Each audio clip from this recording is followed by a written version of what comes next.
دوستوں آج اس ویڈیو کو دیکھ کے ایک حدیث یاد آتی ہے۔ رسول پاک صلی اللہ علیہ وسلم نے ارشاد فرمایا تھا کہ لوگوں کو ایک زمانہ آئے گا نماز پڑھانے کے لیے امام نہیں ملے گا، اور وہ لوگ جو نماز کے لیے آئیں گے وہ ایک دوسرے کو دھکیل رہے ہوں گے کہ تم نماز پڑھاؤ، تم پڑھاؤ، ایک دوسرے کو آگے کر رہے ہوں گے، لیکن کوئی بھی آگے جانے کے لیے تیار نہیں ہوگا۔ اور یہ ابن ماجہ اور ابو داؤد کی حدیث، اور اس روایت کے مطابق رسول پاک صلی اللہ علیہ وسلم نے ارشاد فرمایا کہ ایک زمانہ آئے گا جس میں جہالت عام ہوگی، اور اس جہالت کے دور کے اندر لوگوں کے پاس جو ائمہ حضرات ہوں گے ان کی وہ ناقدری کریں گے۔ اس قدر ناقدری بڑھ جائے گی کہ پھر ان کو امامت کے لیے کوئی بندہ نہیں ملے گا۔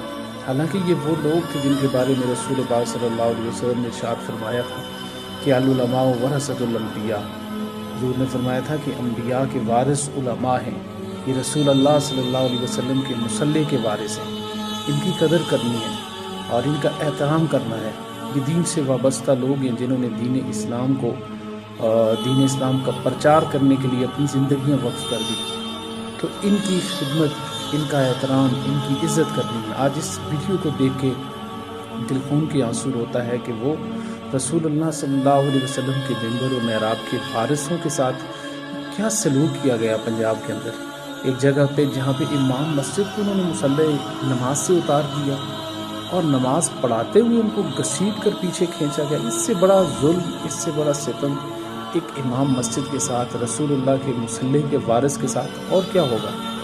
ہم بھول چکے ہیں اپنی اقدار کو، اپنی روایات کو، رسول اللہ کے فرامین کو، قرآن کے ارشادات کو ہم بھول چکے ہیں۔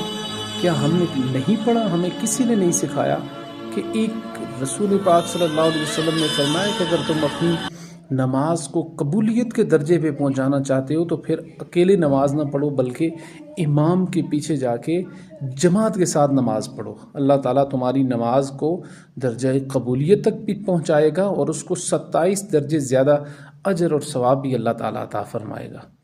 بہت دکھ ہوا، بہت تکلیف ہوئی، اس کی جتنی بھی اس واقعے کی مذمت کی جائے وہ کم ہے۔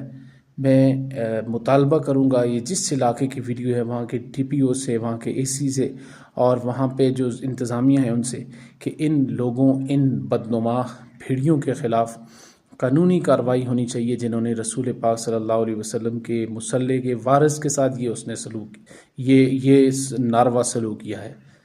اللہ تعالیٰ عمل کی توفیق عطا فرمائے۔ السلام علیکم ورحمۃ اللہ۔